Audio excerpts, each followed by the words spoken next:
Hello guys! Hello! This is for Gemini. Welcome dito sa aking channel, Gemini. Alamin natin kung anong messages, vibration, gabay, energy para sa inyong lahat.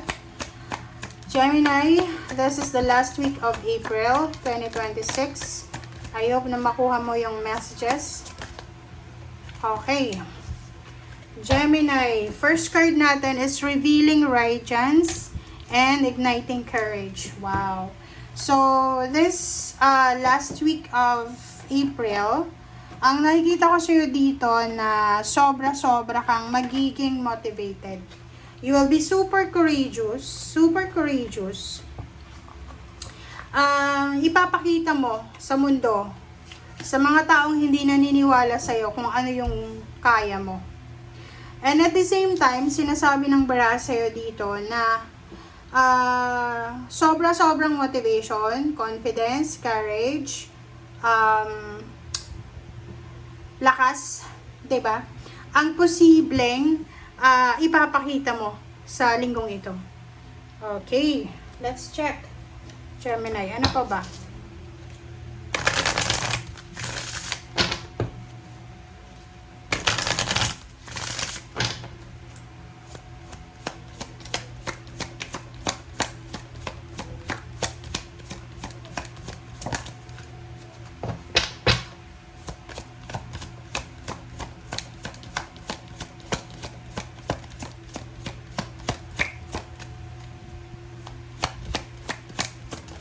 Okay, journey. Wow, number 2. You're planning to travel. You're planning to relocate. You're planning to move. You're planning to change your direction. Kaso lang, nakikita natin dito, isa lang yung hawakan dito. So, medyo ano siya, pagyawang-gewang siya. Okay? Kahit na imaginein mo siya, 'di ba? Kung maglalakad ka diyan, hindi ka makakarating doon sa pupuntahan mo. So, sinasabi ng bara sa'yo na bago ka magplano daw na magsimula ng kung ano man na journey ito, ngayong linggo, make sure na you are prepared. Ihanda mo lahat, papeles mo. Like, halimbawa gusto mong mag-apply ng trabaho sa ibang bansa, kailangan, pag pupunta ka ng agency or pupunta ka ng embassy, make sure na lahat na yun na requirements nandun na. Kasi, para isang labasan na lang or hindi ka na pabalik-balik, parang ganun. So, kailangan ihanda mo daw muna yung sarili mo, learn the languages, or posibleng kung sa Pilipinas ka lang mag-a-apply, sinasabi ng barahan na pag-aralan mo yung company na gusto mong pasukan para pag-interview, alam mo kung ano yung isasagot mo. Parang ganun. So, you need to prepare yourself physically, mentally, spiritually. Okay?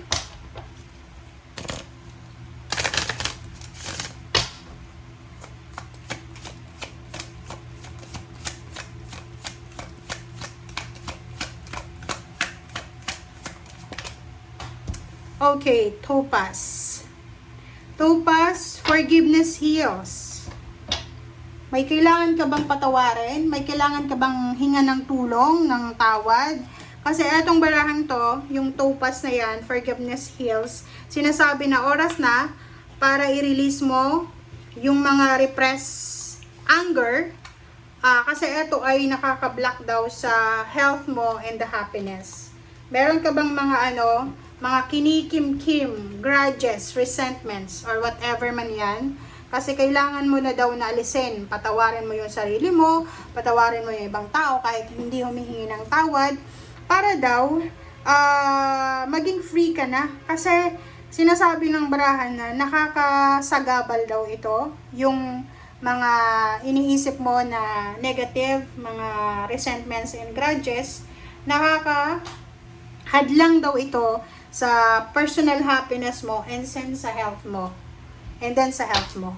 Okay?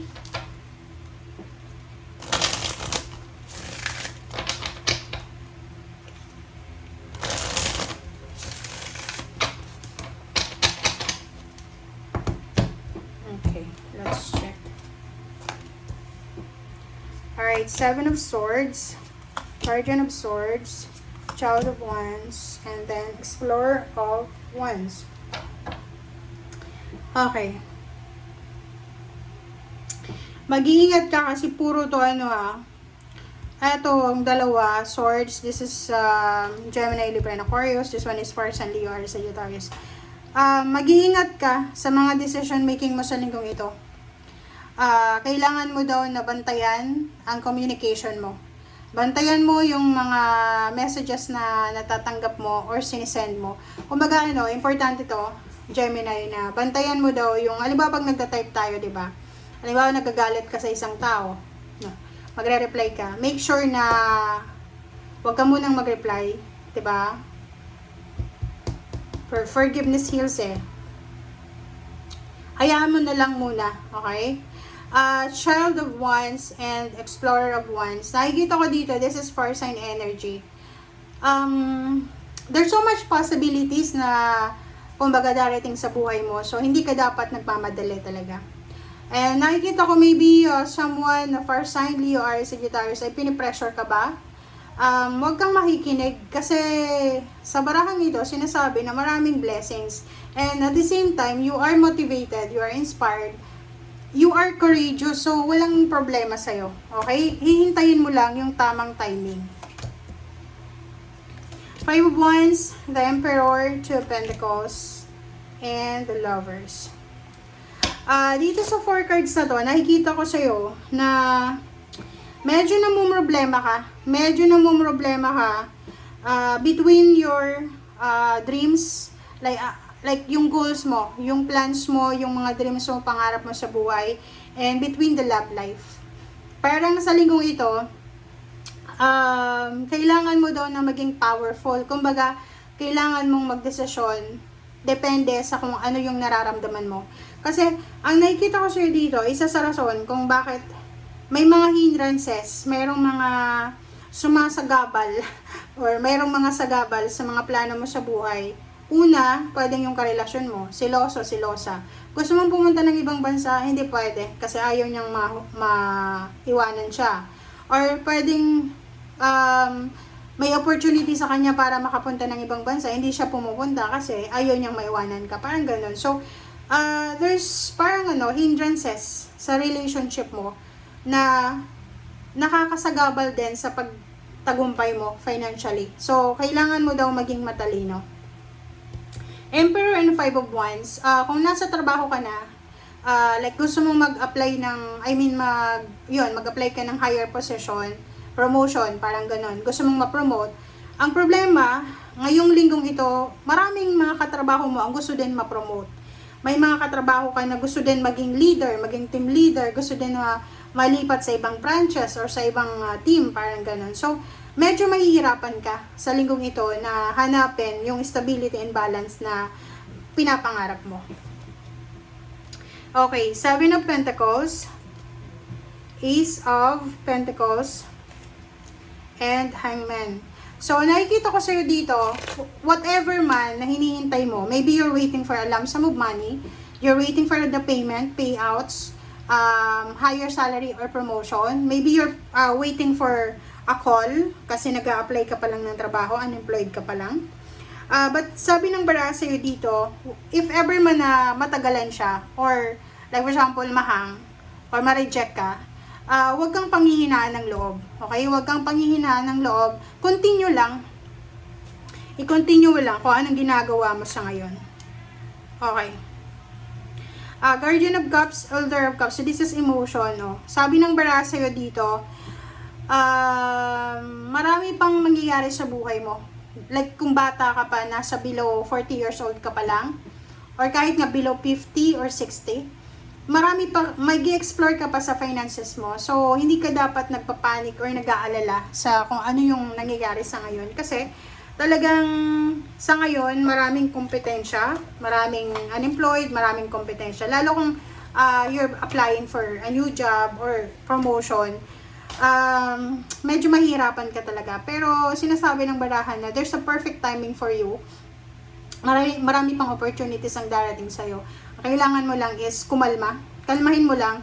And importante daw sa linggong ito na, kumbaga, kontrolado mo yung emosyon mo.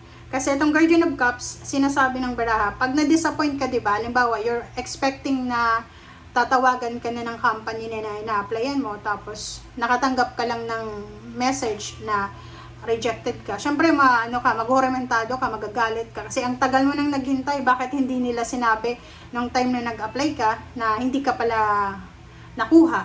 So, guard your cups, guard your emotions. Okay? Importante na respire. Okay? Inhale, exhale.